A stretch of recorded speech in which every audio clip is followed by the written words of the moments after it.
Hello and welcome back to I'm Gin the Mood. You know, I was gonna have a regular upload schedule again, but it's been a month since my last upload, but we're just gonna skim over that a little bit. So it's okay though, I'm back. Not much has happened. I think I've done virtual dance lessons, I've got a new retainer, but other than that, I haven't really done much. I've just been like doing freelance stuff, which has been fun. I'm back at the reviews, genuinely gonna try and get into a good upload schedule this time. The sun's out, life feels good again. Oh, actually, I do have a cool update. Basically, I have made a gin Instagram, or I should say a Ginstagram. Missed out on that pun when I actually made my first post on the Instagram account. Kind of mad about that. You know, I'm gonna be posting like just gins, cocktails, stuff like that, stuff that I'm, you know, drinking whilst I'm not making the videos. Taking cute aesthetic pictures of a gin bottle in the sun because I think that looks adorable. It's quite cool. Do have some depressing news though. My gin collection is slowly starting to go down. I am now down to 1, 2, 3, 4. I'm down to 5 bottles, which I know doesn't sound too bad because, you know, gin's expensive and usually people don't have that many, but I'm a gin review channel and I only have 5 bottles of gin. That's a problem. We have to mourn the loss of my Tanqueray number 10. I finished the gin before I got to film a review of it and I'm still mad because I just love that gin so good that much. But yeah, go follow my Ginstagram. It is I'm Gin the Mood. I'll put a link to it down below and I will also link it on my actual YouTube channel as well. So this week we are doing our first dry gin because I have done a lot of flavoured gins just because I happen to have a lot of flavoured gins. But yeah, this is really the only dry gin I've actually got. I got it for my birthday, so that's why there's not actually that much left of it because I have had this since July. So today we are reviewing Bloom London Dry Gin, a distinctly floral gin inspired by the true beauty of nature. It's also in such a pretty bottle as well, like, oh, look at that!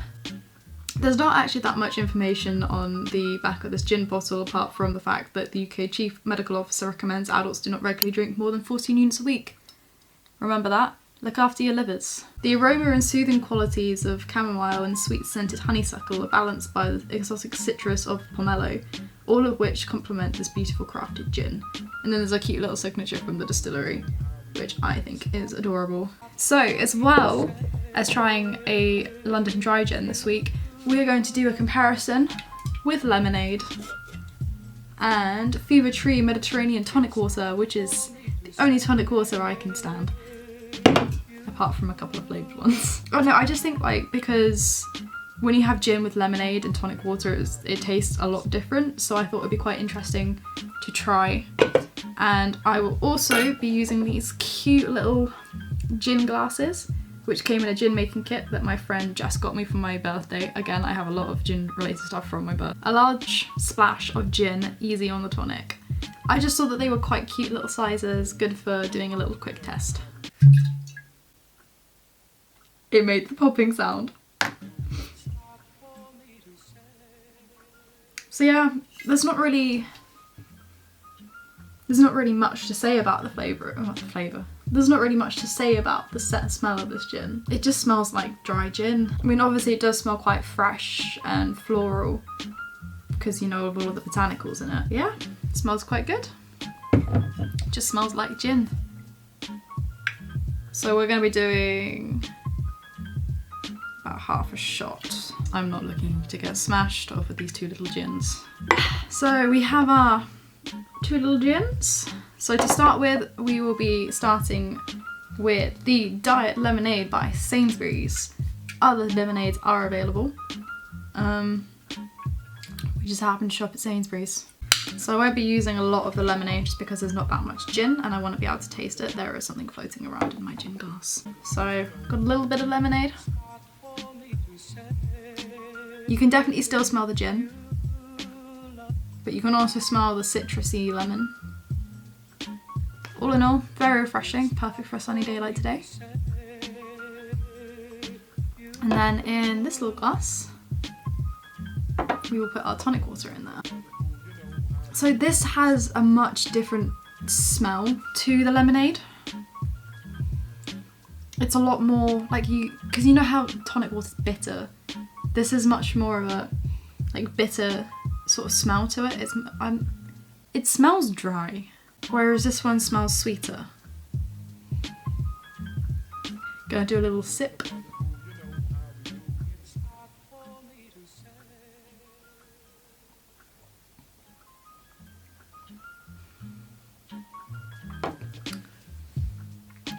It just works so well. Gin and lemonade, you can't go wrong. No matter what the gin is, it will always go with lemonade. Changed my mind. It just tastes so good. It's very light. It's easy to drink. It's not too sweet, but it's sweet. But then you also have the gin flavour coming through, which kind of calms the sweetness down in a way. I don't know. It's just so much easier to drink than tonic water, I think. But again, I can't judge yet. I haven't tried the one with tonic water. Alright.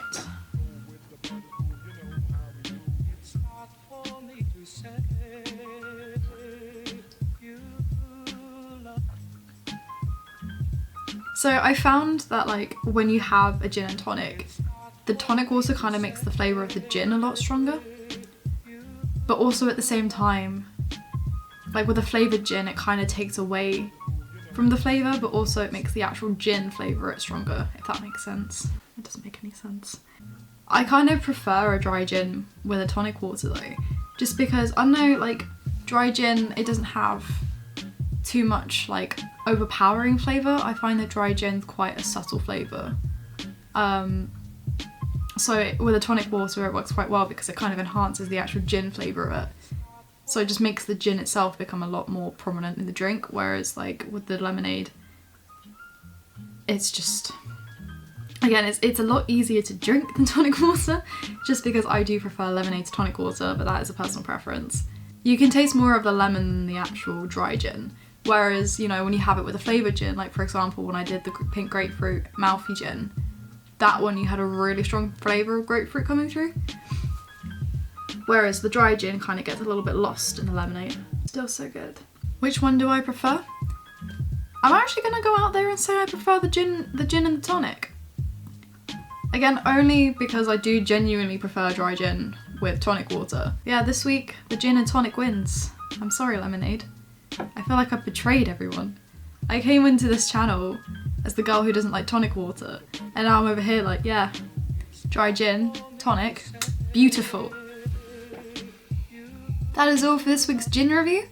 I hope you've enjoyed it, and be sure to follow my Instagram where I'm going to be trying to post daily pictures.